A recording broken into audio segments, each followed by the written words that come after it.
Nehemiah chapter 9. On the 24th day of the 7th month, the people of Israel went without eating, and they dressed in sackcloth and threw dirt on their heads to show their sorrow.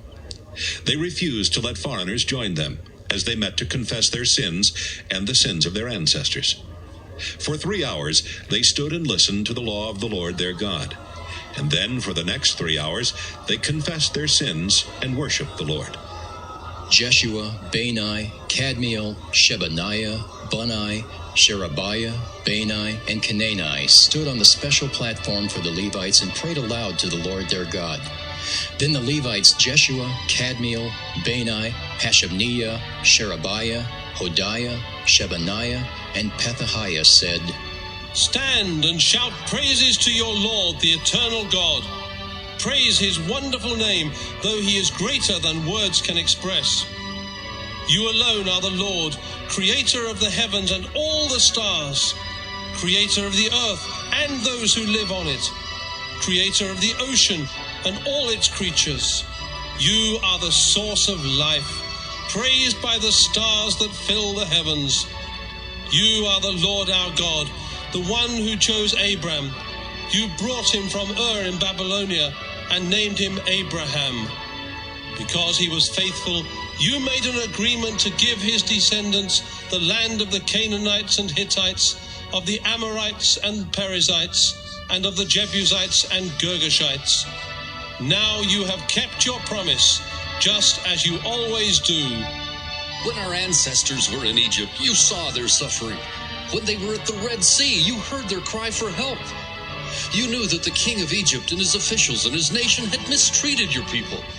So you worked fearsome miracles against the Egyptians and earned a reputation that still remains. You divided the deep sea, and your people walked through on dry land.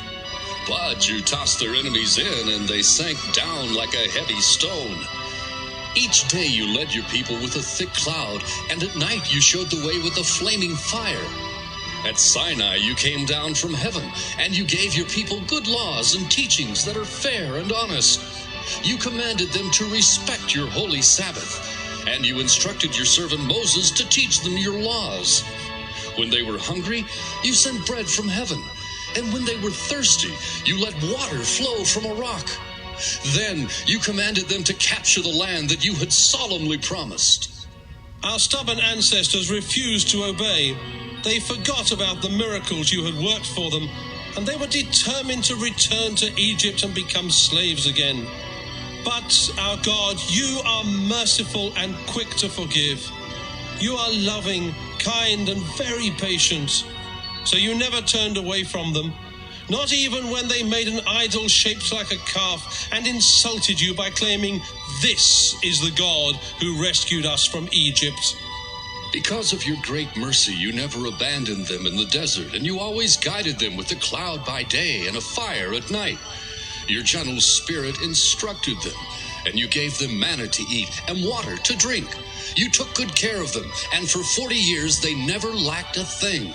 Their shoes didn't wear out, and their feet were never swollen. You let them conquer kings and take their land, including King Sihon of Heshbon and King Og of Bashan. You brought them into the land that you had promised their ancestors, and you blessed their nation with people that outnumbered the stars in the sky. Then their descendants conquered the land. You helped them defeat the kings and nations and treat their enemies however they wished.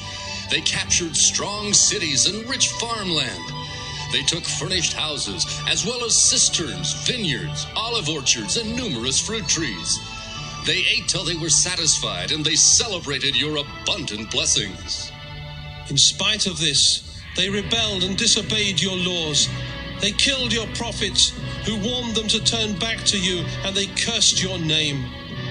So you handed them over to their enemies, who treated them terribly. But in their sufferings, they begged you to help. From heaven you listened to their prayers, and because of your great mercy, you sent leaders to rescue them. But when they were at peace, they would turn against you, and you would hand them over to their enemies. Then they would beg for help, and because you were merciful, you rescued them over and over again. You warned them to turn back and discover true life by obeying your laws, but they stubbornly refused and continued to sin. For years you were patient, and your spirit warned them with messages spoken by your prophets. Still they refused to listen, and you handed them over to their enemies.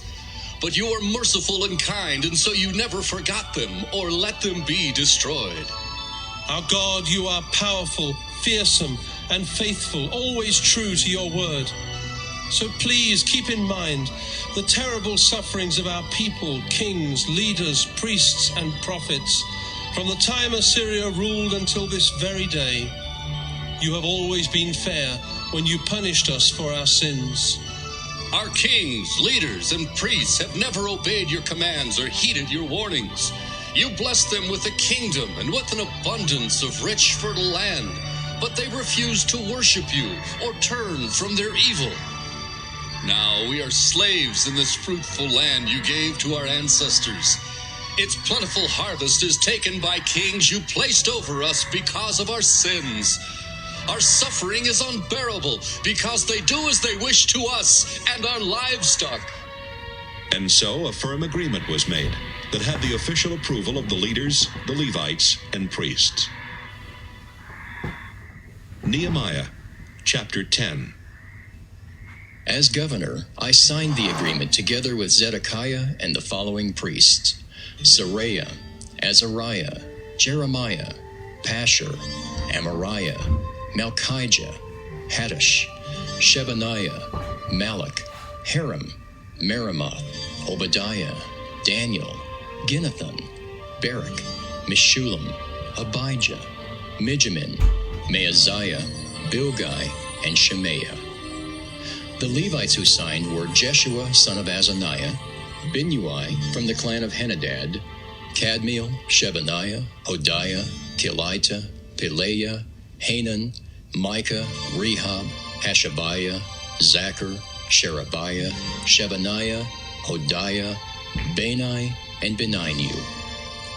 The leaders who signed were Parosh, Paeth Moab, Elam, Zatu, Bani, Bunai, Asgad, Bebai, Adonijah, Bigvai, Adin, Ater, Hezekiah, Azar, Hodiah, Hashem, Bezai, Hariph, Anathoth, Nebai, Magpiash, Meshullam, Hezer, Meshezabel, Zadok, Jaddua, Pelatiah, Hanan, Anaiah, Hoshea, Hananiah, Hashab, Halohesh, Pilha, Shobek, Rehum, Hashabna, Maaseiah, Ahiah, Hanan, Anan, Malach, Haram, and Baanah. All of us, including priests, Levites, temple guards, singers, temple workers, and leaders, together with our wives and children, have separated ourselves from the foreigners in this land and now enter into an agreement with a complete understanding of what we are doing. And so, we now place ourselves under the curse of the Lord our God if we fail to obey his laws and teachings that were given to us by his servant Moses. We won't let our sons and daughters marry foreigners. We won't buy goods or grain on the Sabbath or on any other sacred day, not even from foreigners. Every 7 years we will let our fields rest, and we will cancel all debts. Once a year we will each donate a small amount of silver to the temple of our God. This is to pay for the sacred bread as well as for the daily sacrifices and special sacrifices, such as those offered on the Sabbath and during the New Moon Festival and the other festivals. It will also pay for the sacrifices to forgive our sins and for all expenses connected with the worship of God in the temple.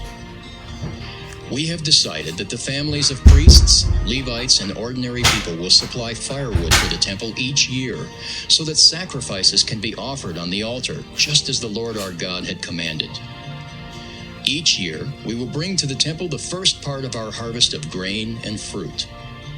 We will bring our firstborn sons and the firstborn males of our herds and flocks and offer them to the priests who serve in the temple, because this is what is written in God's law. To the priests in the temple of our God, we will bring the bread dough from the first harvest, together with our best fruit and an offering of new wine and olive oil. We will bring 10% of our grain harvest to those Levites who are responsible for collecting it in our towns. A priest from the family of Aaron must be there when we give this to the Levites. Then the Levites will put 1/10 of this part in the temple storeroom, which is also the place for the sacred objects used by the priests, the temple guards, and the singers. Levites and everyone else must bring their gifts of grain, wine, and olive oil to this room. We will not neglect the temple of our God. Nehemiah chapter 11. The nation's leaders and their families settled in Jerusalem, but there was room for only 1 out of every 10 of the remaining families, and so they asked God to show them who would live there. Then everyone else asked God to bless those who were willing to live in Jerusalem. Some of the people of Israel, the priests, the Levites, the temple workers, and the descendants of Solomon's servants, lived on their own property in the towns of Judah. But the leaders of the province lived in Jerusalem with their families. From the Judah tribe, 2 leaders settled in Jerusalem with their relatives. One of them was Athaiah, son of Uzziah. His ancestors were Zechariah, Amariah, Shephatiah, Mahalalel, and Perez, the son of Judah.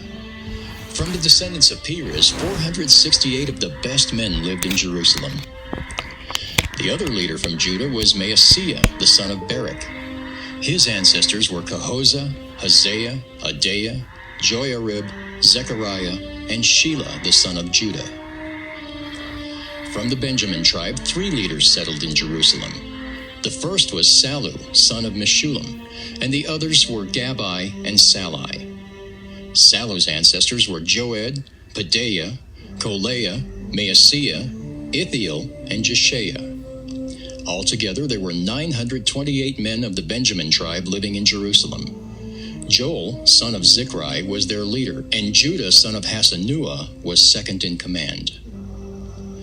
4 priests settled in Jerusalem. The first was Jedaiah. He was the son of Joiarib and the uncle of Jachin. The second priest to settle there was Seraiah, son of Hilkiah. His ancestors were Meshullam, Zadok, Meraioth, and Ahitub, who had been a high priest. Altogether, there were 822 from his clan who served in the temple. The third priest to settle there was Adaiah, son of Jeroham. His ancestors were Pelaliah, Amzai, Zechariah, Pashur, and Malchijah. Altogether, there were 242 clan leaders among his relatives. The fourth priest to settle there was Amasai, son of Azarel. His ancestors were Azai, Meshillemoth, and Immer.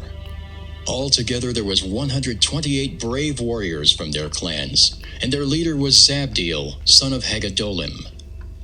Several Levites settled in Jerusalem. First, there was Shemaiah, son of Hashab. His ancestors were Azrikam, Hashabiah, and Bunai. Next, there was Shabbathai and Jozabad, who were in charge of the work outside the temple. Then there was Mattaniah, son of Micah. His ancestors were Zabdi and Asaph.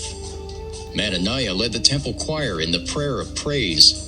Bakbukiah, who also settled in Jerusalem, was his assistant. Finally, there was Abda, son of Shammua. His grandfather was Galal, and his great-grandfather was Jeduthun. Altogether, 284 Levites settled in the holy city. 172 temple guards settled in Jerusalem. Their leaders were Akub and Talmon. The rest of the Israelites, including priests and Levites, lived on their own property in the other towns of Judah. But the temple workers lived in the section of Jerusalem known as Ophel, and the 2 men in charge of them were Ziha and Gishpa. Uzzi, son of Bani, was the leader of the Levites in Jerusalem. His grandfather was Hashabiah, his great-grandfather was Mattaniah, and his great-great-grandfather was Micah. He belonged to the Asaph clan that was in charge of the music for the temple services, though the daily choice of music and musicians was decided by royal decree of the Persian king. The people of Israel were represented at the Persian court by Pethahiah, son of Meshezabel, from the Zerah clan of the Judah tribe. Some of the people of Judah lived in the following towns near their farms: Kiriath Arba, Dibon, Jekabzeel, Jeshua, Moladah, Beth Pelet, Hazer Shul, Beersheba, Ziklag, Mekona, and Rimmon, Zorah, Jarmuth, Zanoah, Adullam, Lachish, Azekah. In fact, they settled the towns from Beersheba in the south to Hinnom Valley in the north. The people of Benjamin lived in the towns of Geba, Michmash, Ajah, Bethel with its nearby villages, Anathoth, Nob, Ananiah, Hazor, Ramah, Gideam, Hadid, Zeboim, Nebalat, Lod, and Ono, as well as in Craft Valley. Several groups of Levites from the territory of Judah were sent to live among the people of Benjamin.